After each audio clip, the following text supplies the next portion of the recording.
Hey, how's it going, everybody?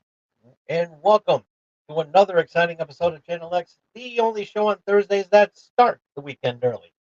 I am your host, Tom Dog 247, and as always, I'm Tom Dog all day and Tom Dog all night. Ooh, baby, all right. So, a little late there because I had a set up and everything like that. Because tonight, once again, Ghostbusters Month, part two, and that means as you saw in the little description gimmick that I have over there, that means Ghostbusters 2 is getting a review. That's right. We're going to review. We're going to look back at Ghostbusters 2. 35 years it came out, and so yeah, this this is a very interesting movie and everything like that. And of course, um, doing a little bit differently because of this, because of Ghostbusters Month. Big shout out, of course, big shout outs and everything. Um, the Dorkening, the Owlite Network. Check them out over on the YouTube channels of the YouTube channel of Dorkening and also the YouTube channel of Owlite Network. Everybody doing such a tremendous job each and every week with all their stuff is doing. Not going to be doing the the plugs and everything like that. We're doing, just like last week, we're doing something a little bit different. So, so yeah, but I still want to do the shout outs. I mean, at least I want to get those out of the way and all that because yeah, that's important. That's important. And so yeah, there is some there are some news that popped up um too and everything like that. But eventually we will get to those um once this is all over with, because we really got a lot to talk about on that, especially what happened over the weekend. So yeah, but before we even do that, I do want to um, shout out to the people of Florida who got hit by Hurricane Milton yesterday, going into today, and yeah, um, it was a really nasty hurricane, and also they got hit with some tornadoes as well too. So it was just basically wrath of God, some wrath of God stuff going on there, and yeah, this was a really serious storm and everything, and yeah, um, my heart does go out to the people of Florida and everything, but also if you want to if you want to help out as far as donating. Um, I do recommend going uh, to the American Red Cross. Go onto their website. Um, I don't have their website, but I will try my best to pop it up over on once once Saturday comes along and everything like that. Because um, I've always been a huge supporter of the American Red Cross. Matter of fact, my parents used to volunteer with them. So yeah, it's been a really um, they've been really kind to my family even during my time of need. So back in 2020. So um, so yeah, they really do help you. They really do help out the community and everything like that. So yeah, do your part by going on to the American Red Cross website. Just Google search it and yeah, you'll be able to. They'll bring you to the right direction. You can do your part to make a donation or two to help out those in need down in Florida, down south, because they can really use all the help that they can get.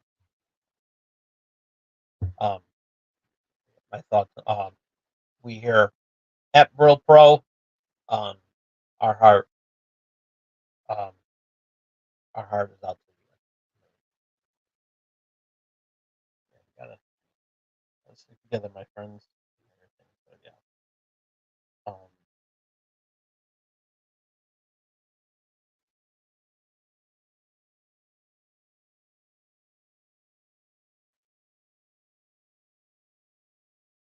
so, all right. Okay, Ghostbusters 2. What has said about this movie that hasn't been already been said about this movie? Well, we could say that it's 35 uh 35 years since its release. It was it came out on excuse me.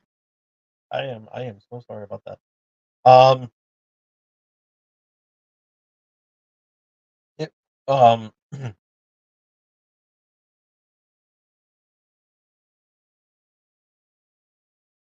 um it's a 1989 supernatural comedy film directed by Ivan Reitman and written again by Dan Aykroyd and Harold Ramis. And of course, the originals are back: Bill Murray, Sigourney Weaver, Dan Aykroyd, Harold Ramis, Rick Moranis, Bernie Hudson, and Annie Potts. Second film in the Ghostbusters franchise, set five years after the events of the first film, um, and basically to keep everybody in speed. Um, After what happened with their with their entanglements with Gozer, they were sued. The Ghostbusters were uh, were sued and left with st-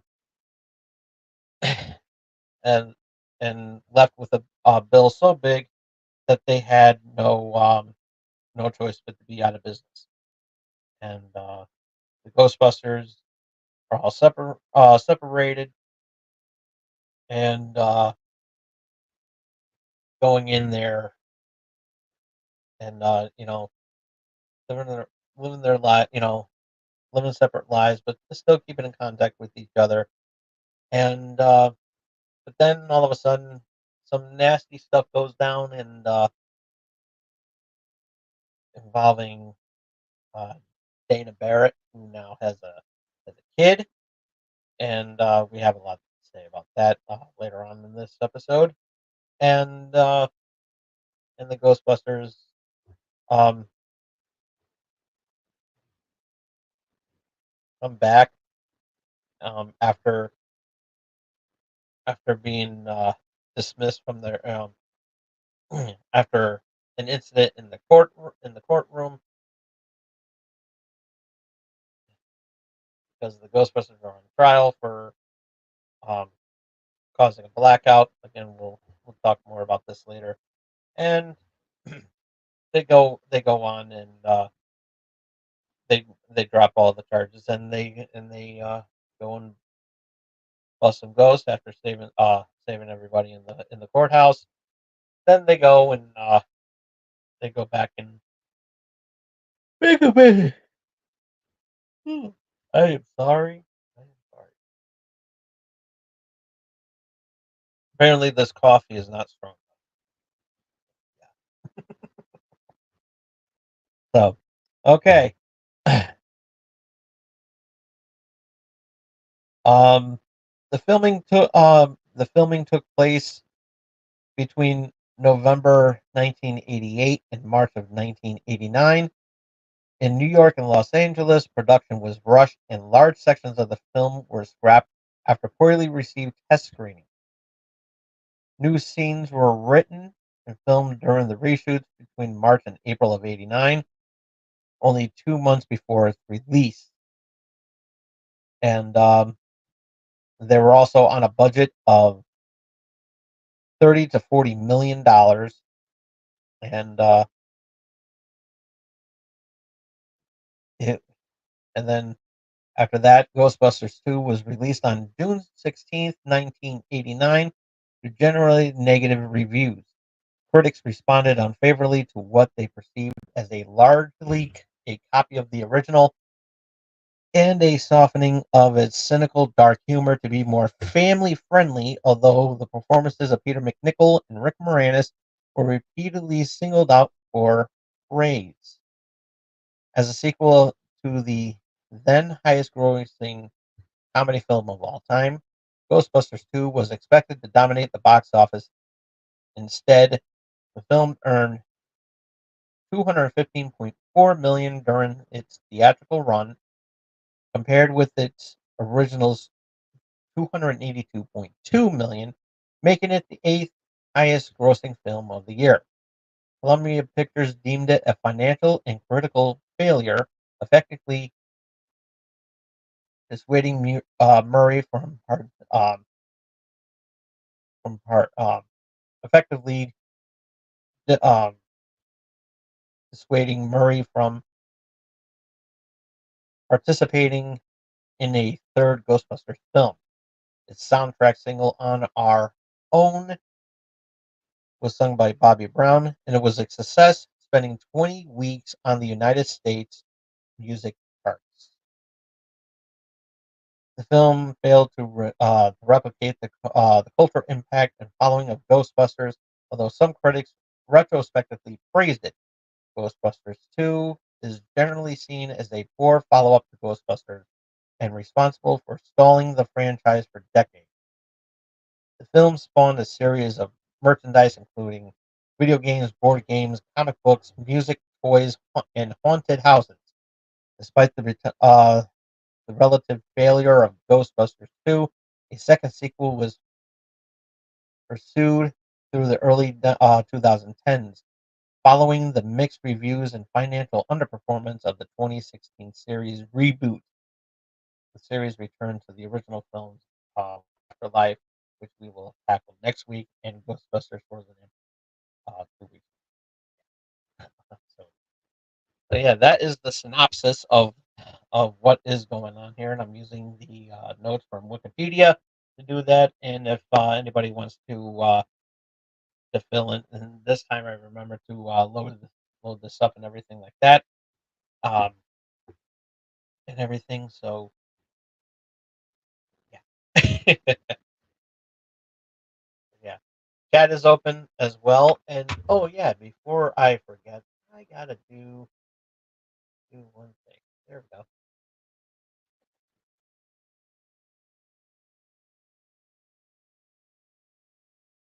I forget. I forget. Okay.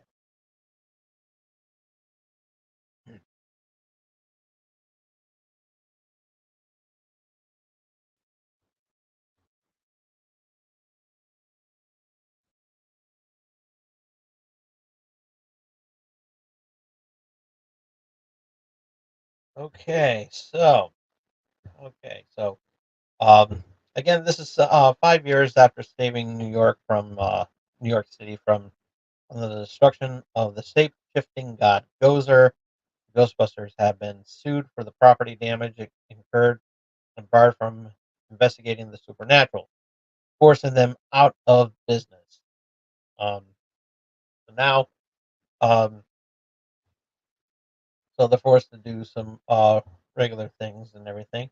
Um, Ray Stans now owns an occult bookstore and works as a side job alongside Winston Zedmore as an unpopular children's entertainer.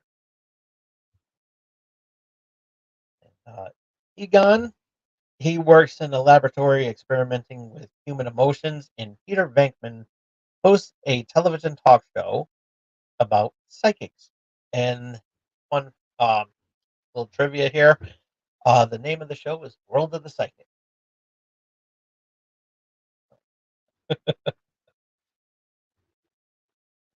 And so, let's talk about that. Let's talk about that, shall we? The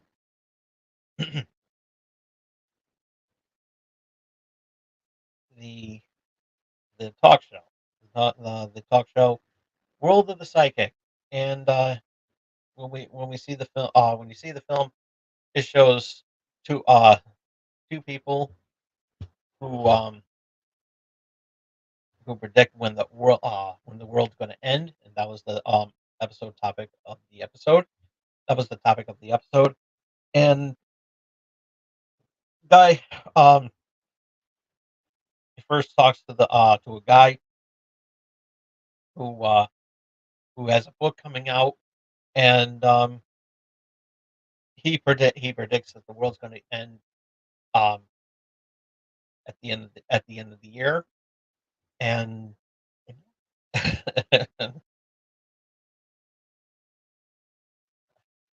he was going to he predict that the world was going to end on New Year's Eve, and in this and Peter questions that because he's like, this book is going to come out, and it's like, and pretty much fact checks him and everything, like, because he doesn't really believe that the world's going to end by the end of the year and everything like that. So yeah, it was pretty crazy.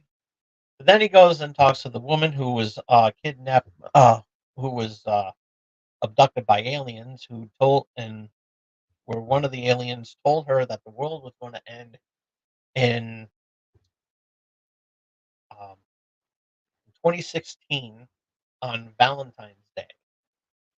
And yeah, pretty much everything. The world pretty much did end in 2016 around that time, anyway. So yeah, she was spot on. But we're not gonna talk about that because I got plenty of videos for you to enjoy. So yeah, apparently people were trying to say that the world was gonna end all because of what I said about their fearless leader. Put them in their place. Anywho,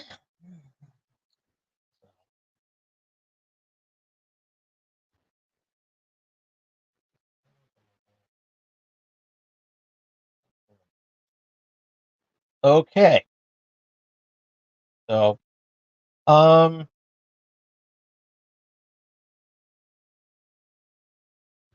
so Dana Barrett, um, who is now Venkman's ex-girlfriend, has an infant son named Oscar, and she's a single mother because her ex husband left her, and she works at an art museum restoring artwork, and at the beginning of the movie, um, the stroller gets um, wheeled over by slime that started to ooze in one of the cracks on the sidewalk, and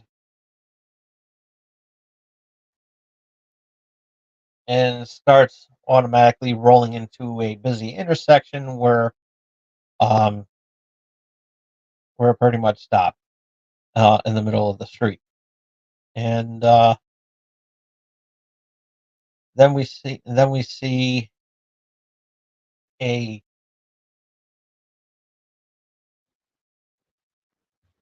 um, see where she works, and we get to meet Dana's boss, Yano Toha, and he's working on a he's working on a project to um, that involves a painting of Vigo, which is um,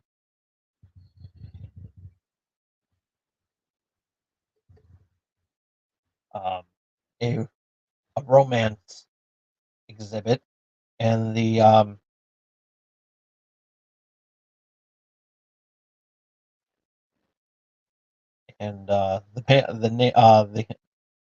is a Carpathian um, European tyrant and powerful magician comes and name is Vigo. Vigo the Carpathian. He is a 16th century European tyrant and powerful magician. And I wish I could go back and um, remember the thing that Vigo says. Vigo, son of a bat.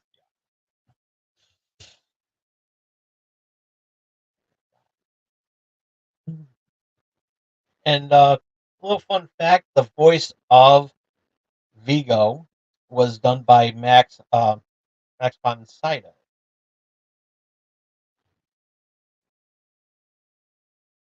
And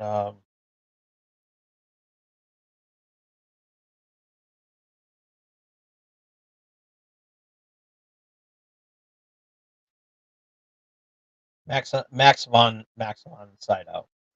Um, the the person who did the modeling of Vigo was done by Wilhelm von Homburg, and he was originally he was originally going to be the um,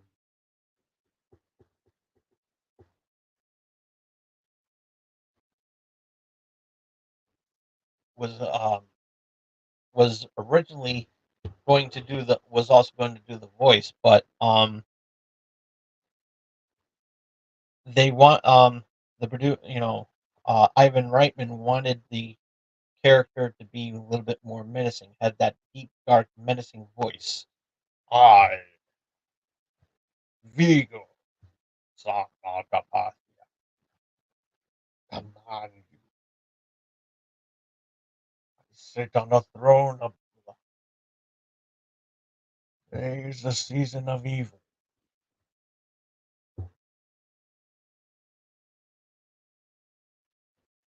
And fun fact: Ivan Reitman's children, Jason and Catherine, um, make a brief cameo at the beginning of the movie. Um, in the in the at the beginning of the movie where Ray and Egon, where Ray and Winston were doing the party for, and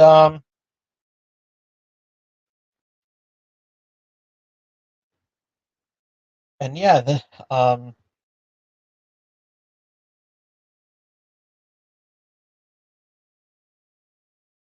and yeah, yeah, it's pretty cool.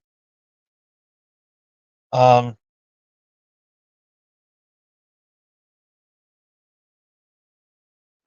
and the when Jason goes up to Ray and says, "Hey, you guys are full of crap." That's Jason Wright, who would later go on to direct um, Ghostbusters Afterlife and of course Ghostbusters Frozen Empire. So yeah, little fun fact there. And another fun fact too, Reitman,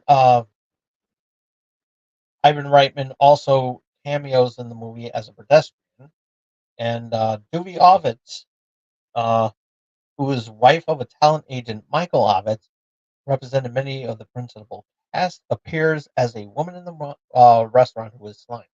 That one scene in the movie that I'll get to later, she gets a splash with slime, and I said, "Ooh, what is this stuff?"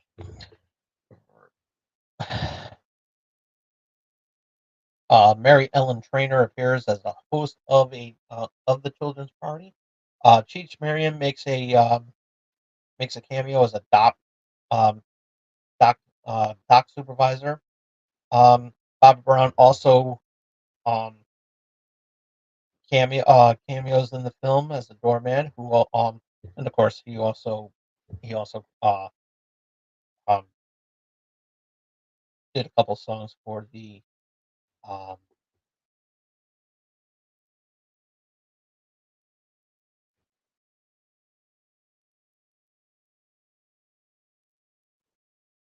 yeah, so yeah,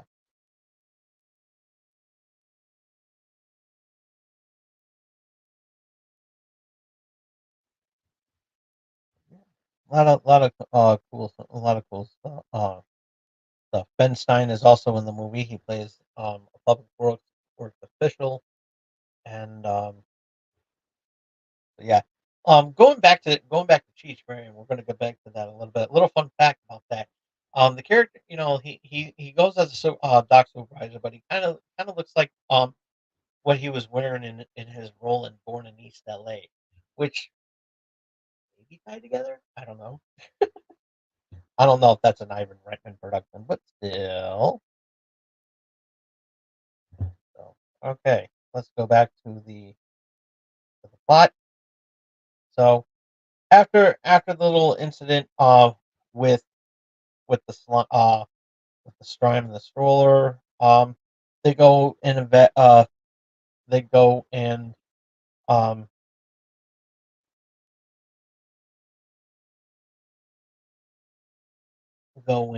investigate the situation after assessing the baby.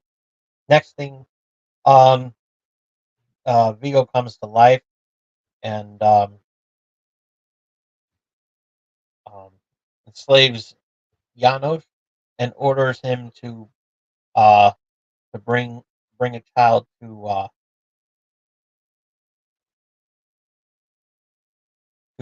possess so that Vigo can live again.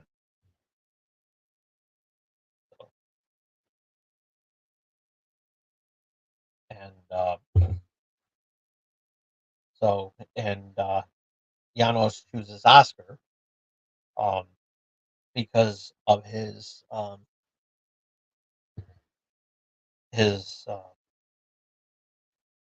infatuation infatuation with.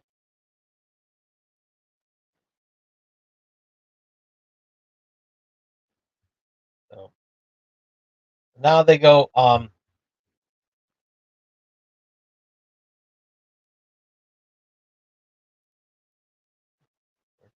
we're nice outside.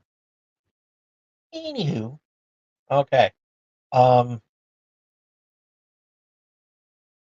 so after um uh analyzing Oscar and everything in his room, the reading they go to where the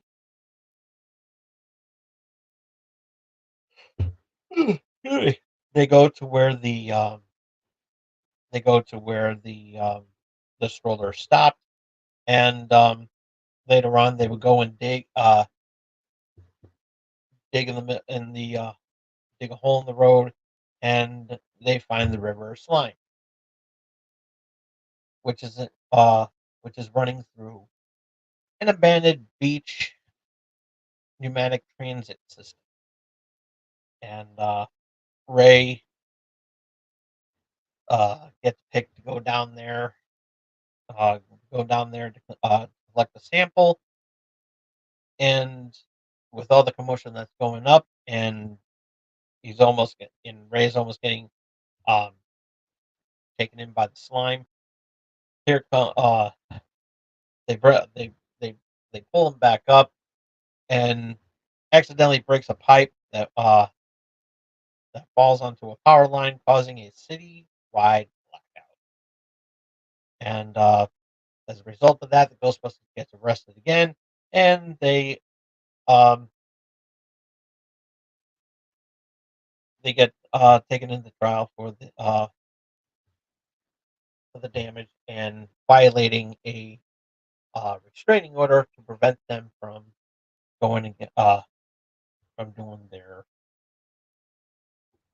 stuff. Um, so now they're going to be um, getting read their rights and their verdict and everything. Then goes and the judge goes to the tirade, and then all of a sudden the slime starts oozing up at during the judge's rant, and next thing you know, um, a little explosion. Um,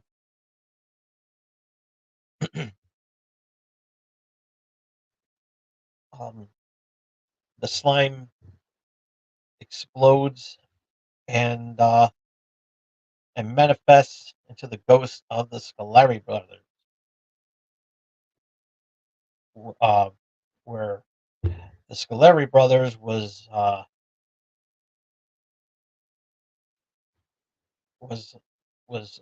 tried by the same judge that's written the rights of the Ghostbusters and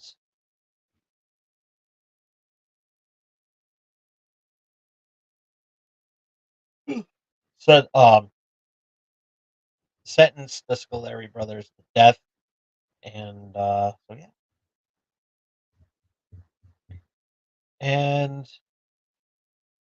and fun fact about the judge nickname is called the Hammer.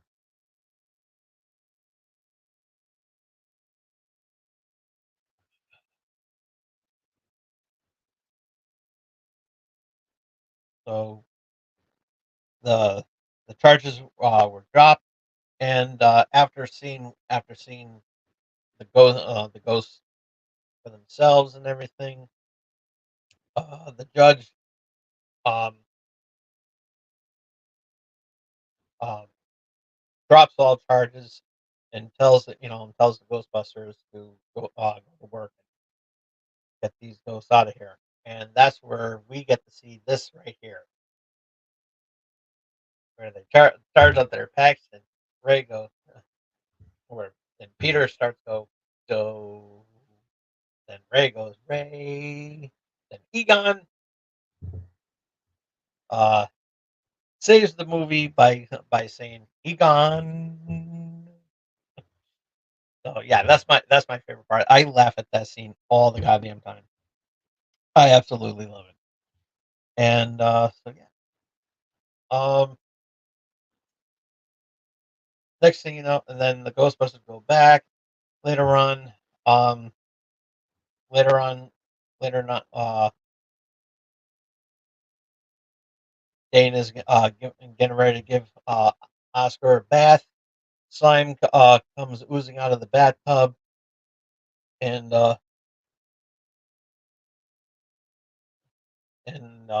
attacks her and Oscar. She goes to seek refuge with Peter, and and then you start seeing them rekindle their relationship. Then they all then later on um,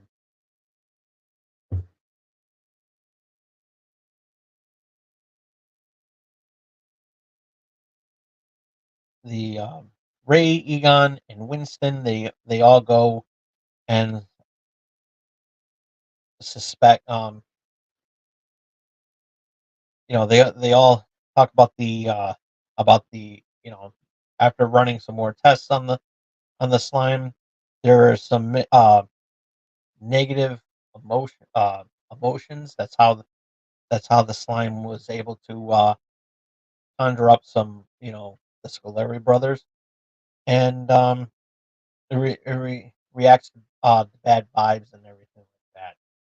And so after more tests, especially some other tests that has not been mentioned, thanks to Egon's um, silence, awkward silence, I should say. Um, yeah, and so then the ghost. So later on, uh, Peter and Dana they go and they check uh, Dana and Peter. They go out to dinner and leave little Oscar in the hands of uh, Janine Melnitz to babysit for them, and and then that's when Janine and Lewis they go and they start developing a relationship too, and so yeah, that is pretty cool. So now Egon, Ray, and Winston they investigate the river of slime by this time instead of digging any more holes, they go into this abandoned railroad, which is underneath the actual tracks in New York. And after after being you know being frightened in this ghost tunnel, um, they they Ray stumbles upon an open an open passage and goes and they go and they see that there's a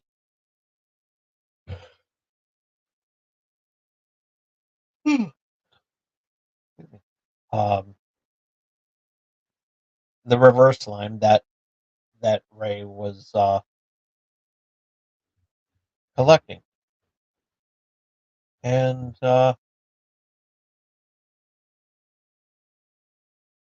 after trying to get a measurement of how deep it is, they get pulled in. They all three of them get pulled in. Winston gets pulled in, and then Egon and Ray jump in to save them, and they all wind up um, out of the sewer in front of the museum that Dana is working.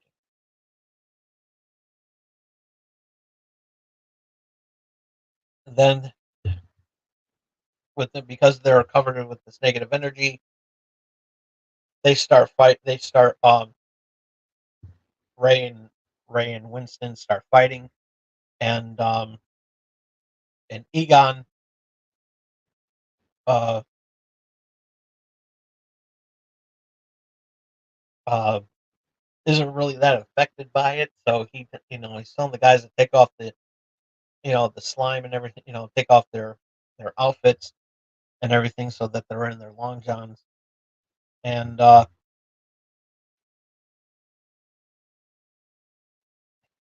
it's flowing right through the to the museum.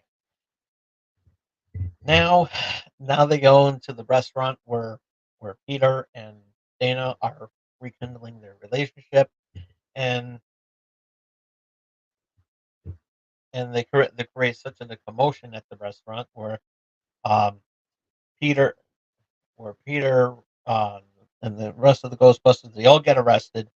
All four of them get arrested, uh, and they go and they speak to um, the mayor and explain what happened.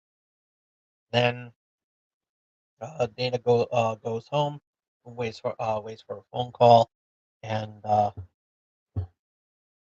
and Janine and Lewis um, stay with her so that she's not alone.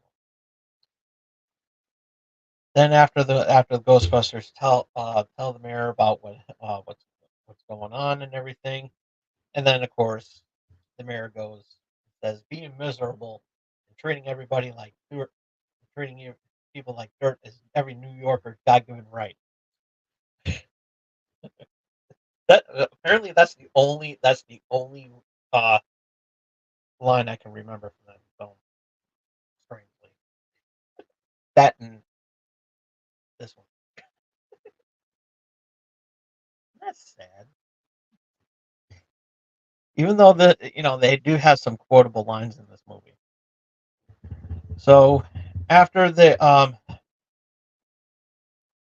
you know after the mayor tells him that their 2 minutes are up, he leaves, and the mayor's assistant um, Jack Hardemeyer has committed the Ghostbusters into a psychiatric hospital to protect the mayor's political interest because the mayor is running for governor.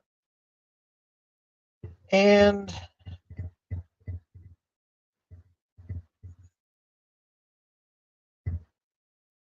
and and fun fact, the guy that's doing the evaluation of the Ghostbusters at the psychiatric hospital is played by none other than Bill Murray's real life brother.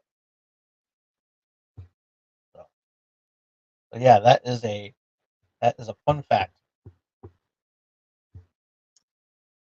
And so now, um, um, while that's going on, Oscar gets taken by a spirit appearing as Janosch, and it is by far the most. It's actually a really creepy scene, and so yeah, it was actually really good scene as a matter of fact. And so yeah, and so now, and then that causes Dana to go to the museum, and while Janine, and Lewis uh, go find the find the Ghostbusters, and now after all that's going on, um, Dana goes up to the Dana goes to the museum. Then Slime uh, blows out blows the entire museum, encasing a huge uh,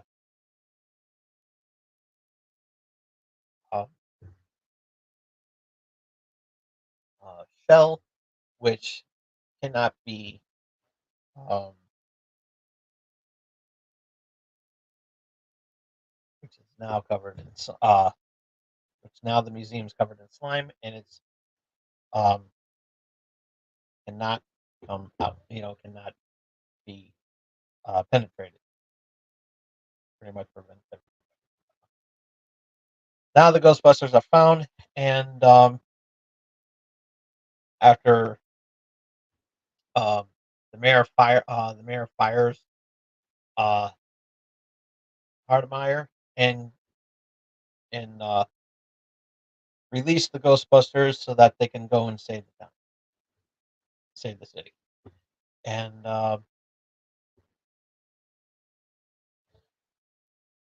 so so now the Ghostbusters are going to this museum trying to blast through the slime, but it's penetrating with evil, pulsing with evil, and so now they've come up with now the Ghostbusters come up with an idea that can um that can think of a positive way that a lot of people can get behind and everything.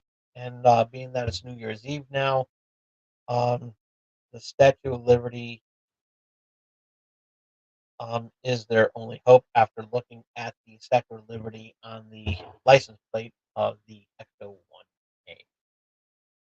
Then at the then with the positive slime that they have, um, you could see the slime gun, slime cannon, or whatever you want to do it, um, is filled with this slime and everything like that,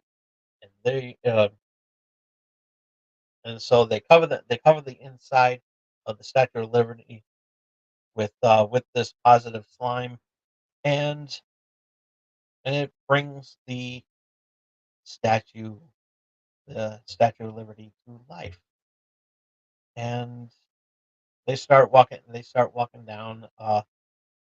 And fun fact about the Statue of Liberty, it is controlled. Not only is it controlled by the music, which they picked was higher and higher, and it's actually control. It's also controlled remotely um, through the use of the Nintendo Entertainment System, the Advantage controller. So who would have thought that that a video game controller can uh, can be used to control Statue of Liberty. So yeah, it's pretty fun.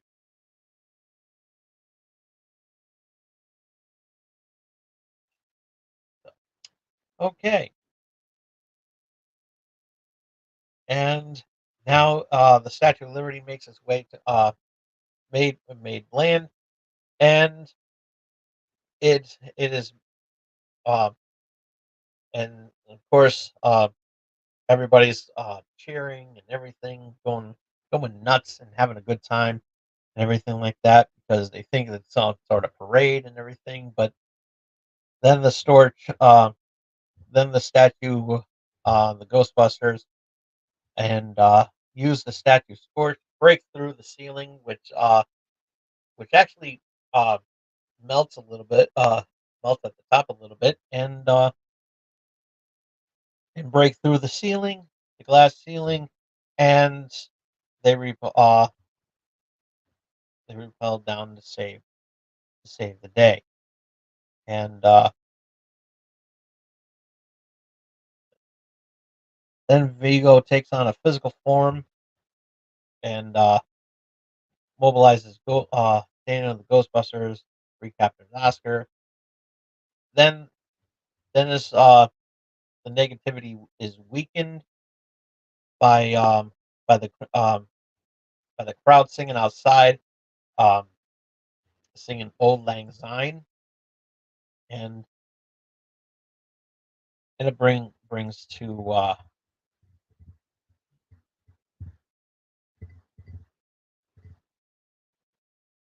and there you go. And then all of a sudden Vigo, um back in the painting, and then goes and possess Ray, and Ray gets hosed down with the positive slime and the Ghostbusters, which brings Vigo back into the painting, and the Ghostbusters go back, defeat Vigo, and uh, and that is the movie. So, um, what are the positives about this movie? What are the good stuff of it? What's the good stuff in the movie? Well, um, the good stuff, I would have to say the ghosts. They're always good. They're always really cool. The special effects, I enjoyed that. The plot, actually no, not the plot. But the villain, the villain, um, Vigo, um, was actually pretty good. Was actually a pretty decent villain for the Ghostbusters to fight, and yeah, and the fact that the s- that the slime that the slime has more of a role in this one. Um, yeah, it's pretty cool. Um, fun fact though, um, if you would miss it, um, you would never have known. But during the scene um where where Dana Lewis um and Janine are watching a movie while waiting for to hear from the Ghostbusters, as you see the television, they pan, and when they're painting, look carefully at the bottom. Look carefully on the bottom.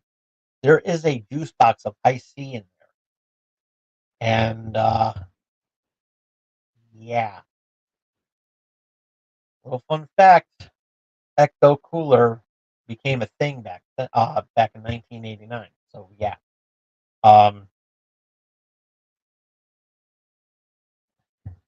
so but the or um but the flavor that's on the tape on on the coffee table, it is orange. Just letting you know.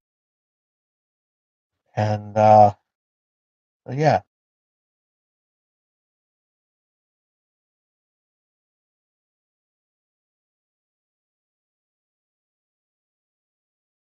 um,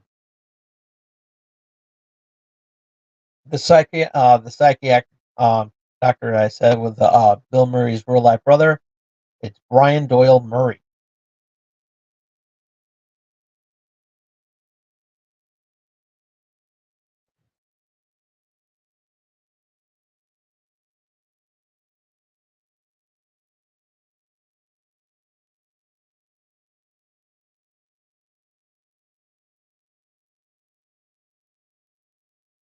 Yeah,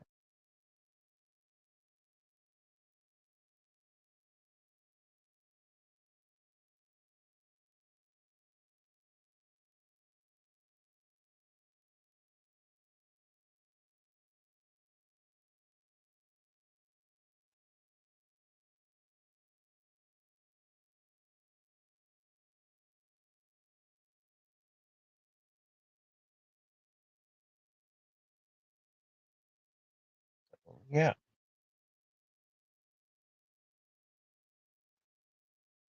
If there's any other side note. Um, yeah. Um,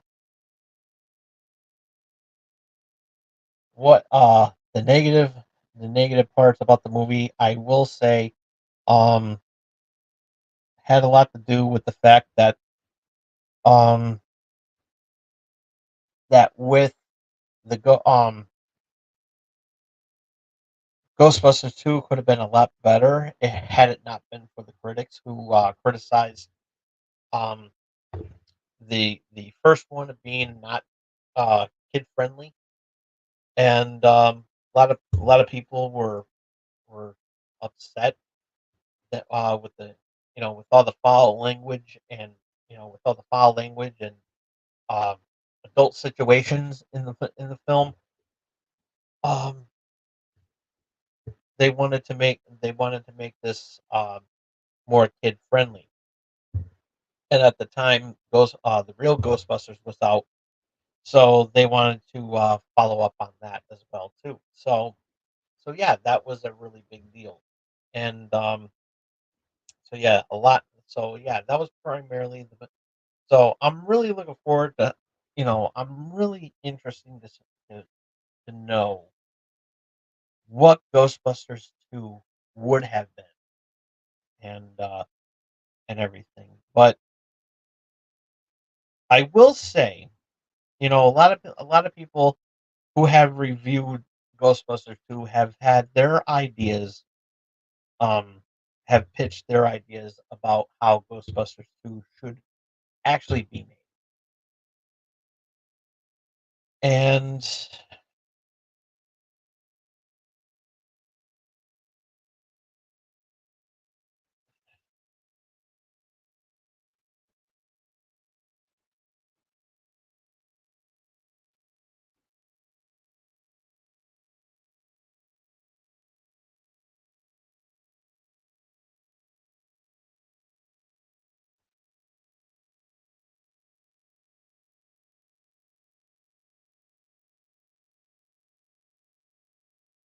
um, fun fact, um,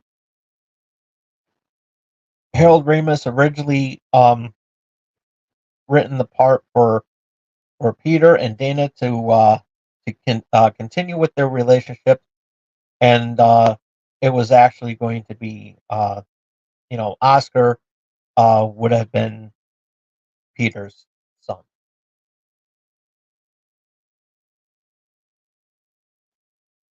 and the child and Oscar would have become more possessed as the focal point of the film. Murray felt this created an imbalance of the story, placing too much emphasis on Dana's relationship with the child rather than the Ghostbusters and their character dynamic. Instead, they chose to have Peter and Dana's relationship fail, allowing her to marry, have a child, and be divorced by the events of Ghostbusters 2.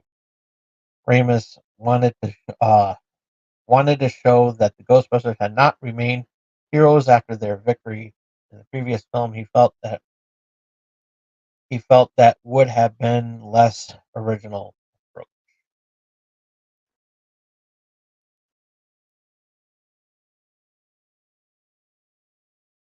The River of Slime was conceived early in their collaboration. Ramis wanted the slime beneath New York to represent a moral issue caused by the buildup of negative human emotions in large cities. He considered it to be a metaphor for the urban decay and a call to develop a human solution, though he said it was buried deep in the script.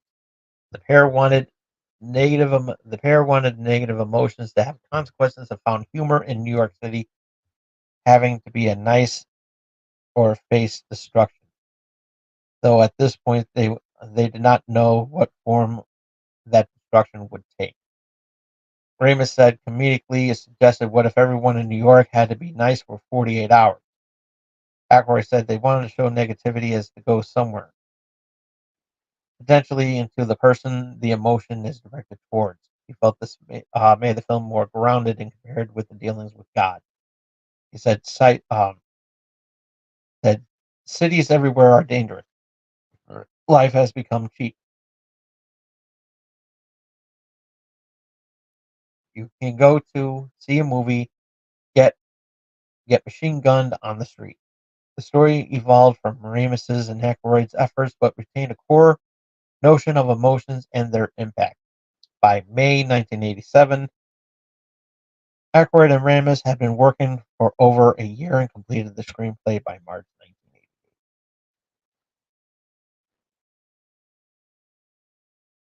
Um, after and as I mentioned with the first Ghostbusters, adult oriented Ghostbusters, the animated spin-off television series, The Real Ghostbusters, became popular with its target child audience. The team was tasked with balancing the needs of the Ghostbuster fans and those of the cartoon's audience. According to Project, the cartoon's success was influential to the return of Slimer for the sequel, and they aimed to avoid contracting the cartoon whereas possible. He said that though Ghostbusters had been out of work for 5 years, they had to act though as the cartoon's events took place after the film.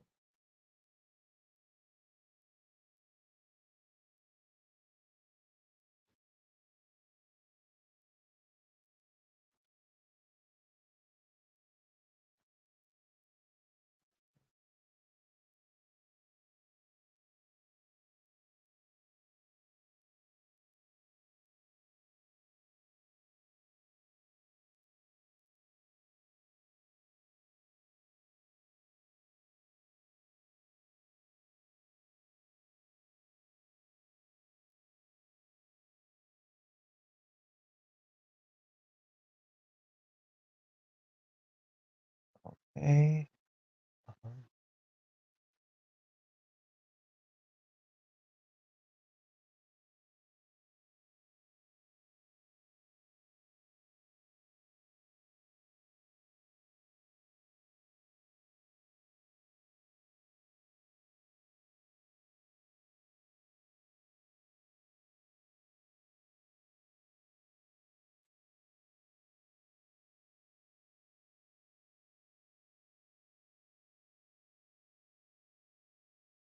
Hmm. Another fun fact: Eugene Levy was cast as Lewis's cousin, Sherman, as an employee at the psychiatric ward where the Ghostbusters were in prison. The character was instrumental in their liberation, but the scenes were cut.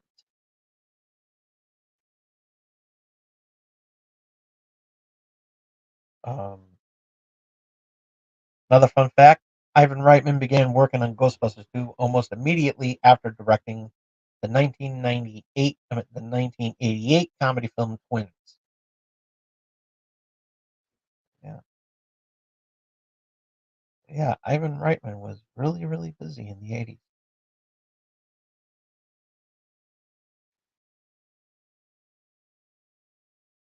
Okay, so those were the negative positives and the negatives about the movie. So now, before I give it before I give it to an official rating of this movie, um, actually, yeah, we're gonna let's do the rating first. Let's do the rating first, and then I'll give you how I would have made Ghostbusters. So, okay, so I give this movie um um three three stars out of five. Um,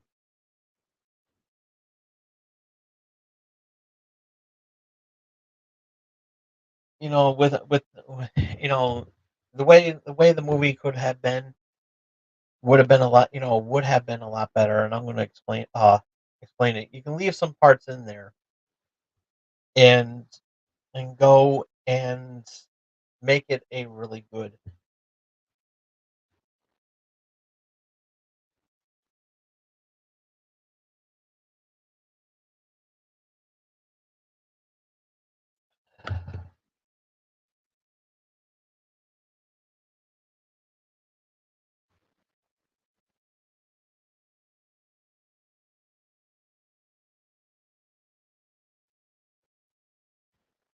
So yeah, um, it could have been a lot better. Had the plot um, been better and everything. So yeah, it was basically how it was. A lot of people were, but I'm still considering it as a guilty pleasure. I do watch it from time to time and everything like that. Especially if I'm binge watching. If I just want to get back and watch all the Ghostbusters movies. But yeah, it was very, it's still a good film for what it is, and at least we got a Ghostbusters sequel and everything like that instead of having to wait years later for one. And but yeah, this was a very it was a difficult time and everything. Um, pretty much rehashing, with some rehashments from the first movie, and you know, but also um cleaning up the dirt going on with that, and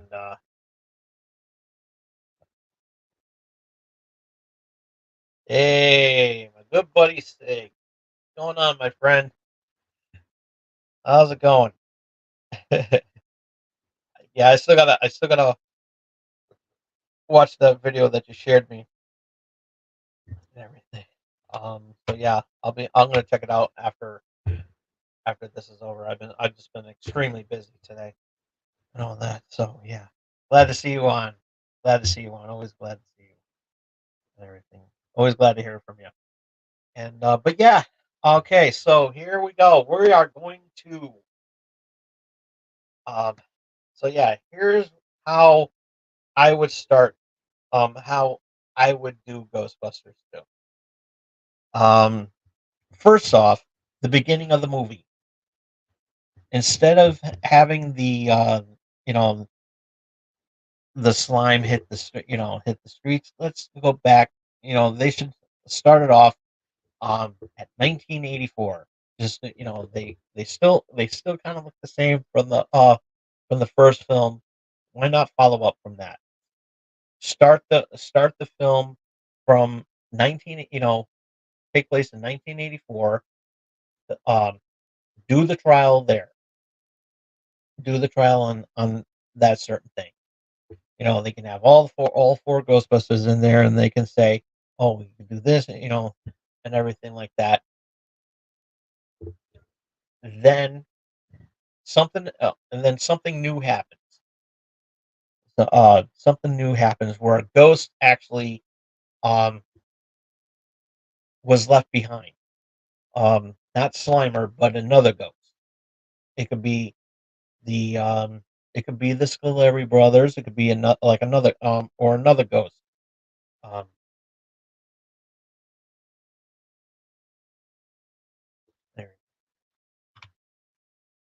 made a new friend technically tonight playing them later. That's awesome. Need to respond. Need to respond. Do your thing about the Ghostbusters. There you go. Oh yeah, doing my thing. Part two, Ghostbusters. Yeah. Um. So here we go. So yeah. Um. So new ghost comes in and everything like that. Um. And everything. Shoot it up and handle their business there. With another ghost. With another ghost and everything. Then and then wanted to know where that came from. So doing this for a really long time. For for you know after that, the Ghostbuster then comes then they're back. They're still in business and everything like that. 5 years go on, they're still kicking ass and everything like that. Um, they're fan favorites and everything. They're always glad to see them and everything like that. Then then they can cut to then they can do the slime thing.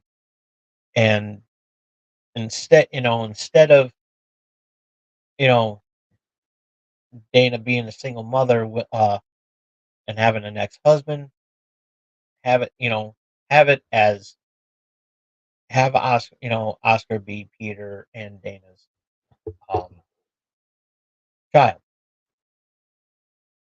So and there you go. Go right there. But then all of a sudden, and Dana can just go back to, can just leave a normal life and say, listen, I'm gonna, and have her still working there, and her boss tries to hit on her, her boss is still trying to hit on her and everything like that. And she's like, listen, I'm married, I have a husband, he's a scientist, he, we're doing well and everything doing well and everything like that. Not into you. I'm I'm happily married with my baby and everything like that. If you want to make it more, family friendly, that's fine.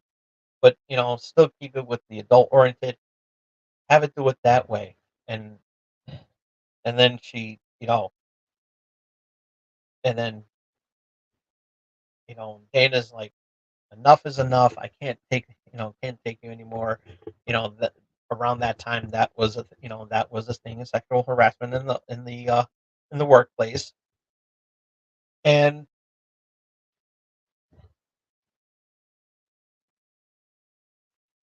and then yeah, Janos can still get possessed by Vigo, and things can still stay with that.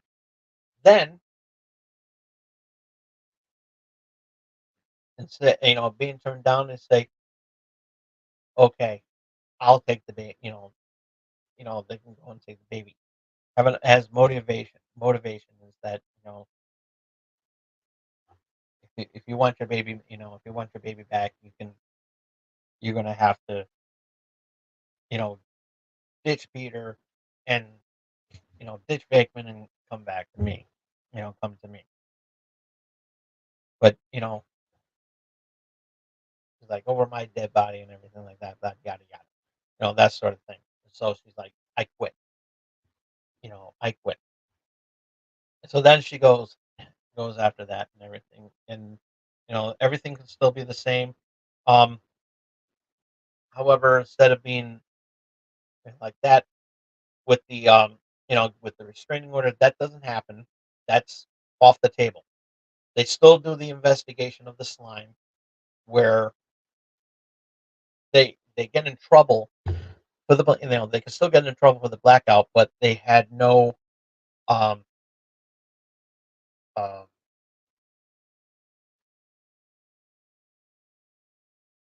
um, paperwork to dig the hole in the middle of the street. So yeah, so yeah, their arrest is justified and everything like that, and this could, and then that's when they can go back again and everything, and that's when the Scoleri bro that's when, yeah, the Scoleri brothers would make more sense in the trial. So it'd just be some random ghost at the beginning.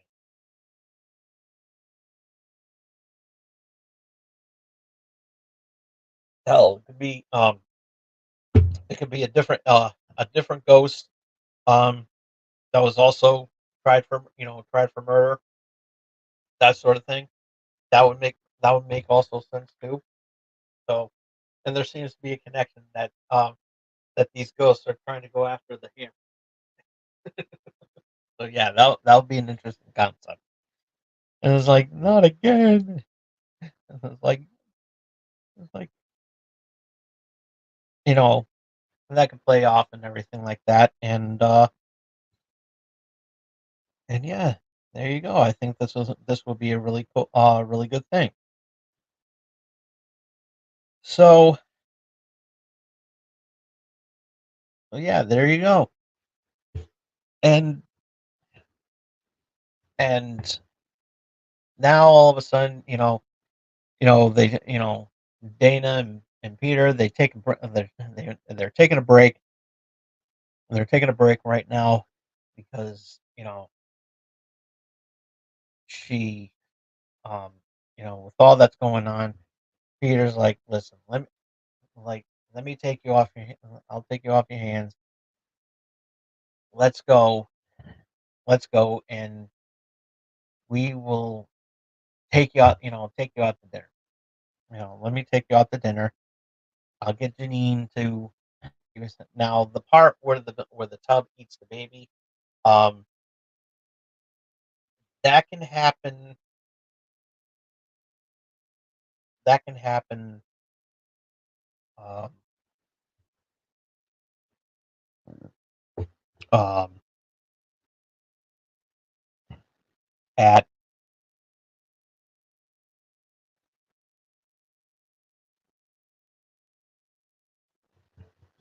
where would happen would that happen? That's the only part where, like, actually no, we'll take out the the tub eating the baby, going after the baby and everything like that. Just pretty much doing some normal, normal routines and everything like that. And but then um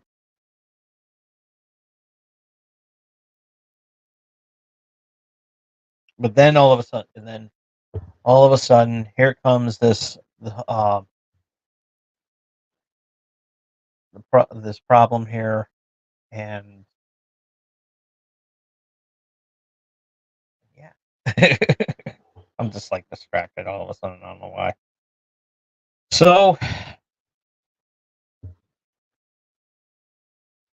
So with all the stress that's been going on, the go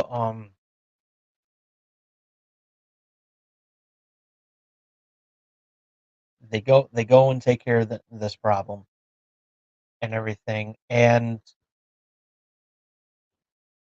so because of this and everything, Peter said, look,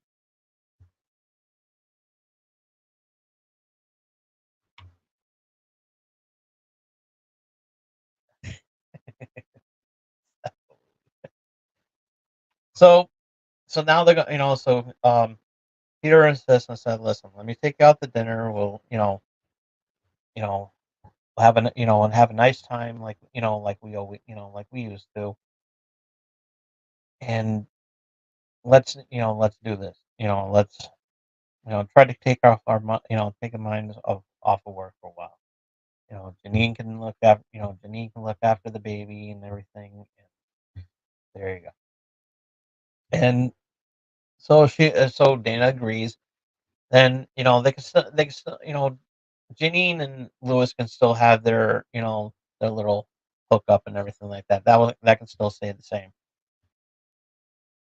Then, after the investigation and everything like that, that all that can still play out, and then of course all four Ghostbusters get arrested, just like in this one and everything like that. Then next thing,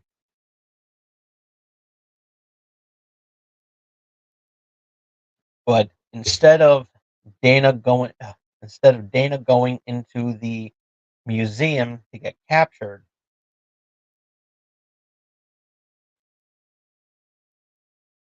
Dana tells Lewis and Janine, let's after getting after getting kidnapped by after getting kidnapped by um you know after Janos takes the baby and everything like that, Dana has has had enough. It's like, oh, well, we wait to hear from the guys. All three of us let's go back to the firehouse. Go back to the firehouse. All three of them are being suited up. All three of them are being suited up. And they go, and everything like that. And then here come, Slimer can still show up as well too, and and um can still hang around and everything like that. But Dana pulls the pulls the gun on Slimer. Slimer and said, "Listen, I'm in no mood. I'm getting my son back. So if you wanna be on the receiving end of this proton pack, I strongly suggest you stay out of my way, or at least find me a ride." Then Slimer goes off, like, pulls up to the firehouse with it in a bus and said, "Come on, get in." So Slimer drives them to the to the drives them to the museum and everything like that. And then here comes the Ghostbusters and everything. Um, that can still be the same. And Peck. Oh yeah, by the way, one note there. Walter Peck is back in this film. I forgot to mention that at the beginning of the movie because he is a main witness of the trial that took place in 1984. So yeah, there you go. So Walter Peck shows up and says, "Listen, you know, he starts having a change of heart and everything like that, and said, Mr. Mayor, we were wrong. I was wrong to, pretty much a redemption is in order. I was wrong to question these guys in the past, and I see it now. This guy, this guy literally locked up the only men that can save this city and everything like that. Um, so yeah, Walter Peck redeems himself in this film, in this new revival. Then, and of course, that guy gets fired and says, Peck, get the Ghostbusters, find out and get those Ghostbusters, get the Ghostbusters, tell them what happened, and then there you go. And then it cuts into a nice scene of Walter Peck and said, I got strict orders from the mayor to release these men. And it's like, listen, I don't like you, you don't like me, but you got a job to do. So save the city with your light show. Pretty much like that. He's like, okay, anti-hero. And it's like, all right. And it's like, this changes nothing between us, Venkman. That sort of thing. Kind of sweeten the deal a little bit. This changes nothing.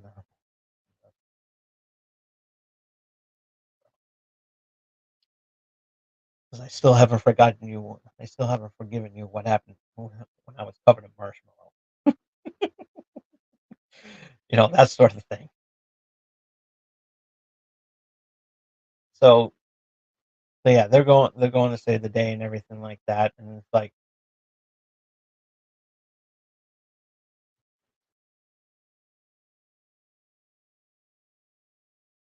so here it comes, here it comes, and so yeah, so yeah, Janine, Lewis, and Dana, they're all fighting ghosts around town and everything like that, and then then after they take care of that little problem, they meet the guys over at the museum.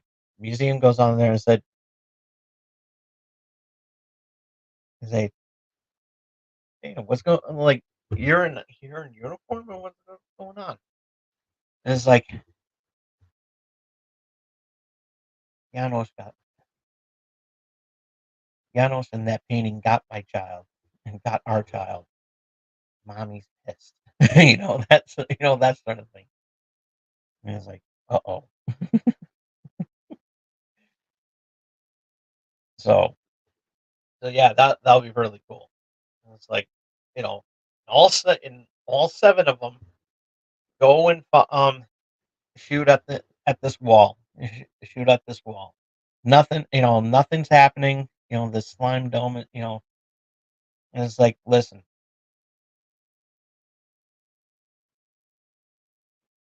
here's what we got. We need a symbol. You know, that the same thing. It's like, okay, we'll go and get that. We'll go get that thing. You hold off the crowd here and try to calm everything. So while they're doing that, the Ghostbusters go grab the Statue of Liberty, like before. It's like, we have there you go, boom. So things can still play out. Then then here you go. Then the Ghostbusters go in there. Now the part where Ray gets possessed, no, it's going to be Peter this time. It's going to be Peter, and it's like, which would make perfect sense in this, which would make perfect sense in this scenario. So so then they go they go and take care of that. The guy, they get, Janos gets slimed, and then of course, Peter gets slimed and everything like that. And there you go. And save the day. And yeah, this is a win-win. And and of course, Slimer goes and says, hey, the Peter goes and says, it's like, Slimer,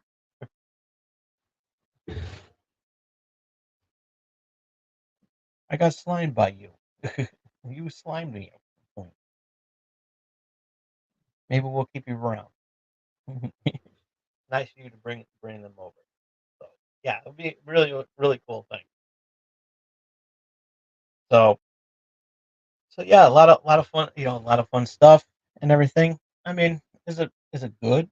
Yeah, it could be. You know, a little bit different than how it originally was.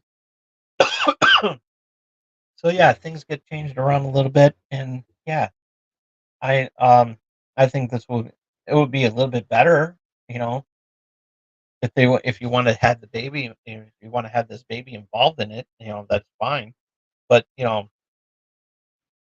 make it a little bit more. You could still have the the family friendly atmosphere, but still also at the same time have that have that adult humor as well too. So yeah.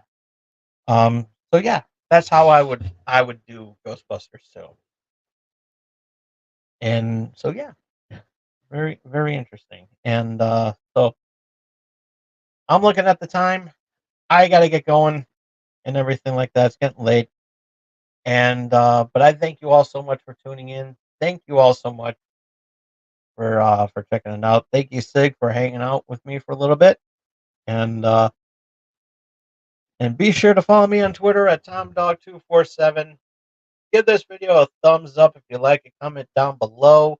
Um, what you guys think of what you guys think of Ghostbusters 2? Let us know in the comment section down below, and how you would do. Um, how would you how would you change uh make Ghostbusters 2? Really curious to know what you would think about that, and leave it in the comment section down below. Ringy dingy that bell to stay notified of what I'm going to be doing next, and support small streamers like myself by doing the most important thing you can do for us small streamers like myself, and that is face hug that subscribe button. We'll see you next week on three, part three of our Ghostbusters month, which I will be reviewing Ghostbusters Afterlife. Now, I'm not doing like I said before, I'm not doing the 26. Yes, I will promise to do that. That is a given. I'm actually going to be putting on YouTube right now. Yeah. And so yeah, and I'll even give the thumbs up on there so everybody can check it out for themselves as well and everything. Um so um so yeah, not like I said, I'm not reviewing 2016 Ghostbusters because I already reviewed that. So so yeah. So then so next week we're going to go right into Ghostbusters Afterlife, and this Saturday Wrestling Prime going to be reviewing Wrestle Dream. So yeah, um, going to be a very good show. So we'll see you all again here next time. Um, and till then, this is Dom Dog saying take care. So long. Peace. Have a good night, everybody. Take care.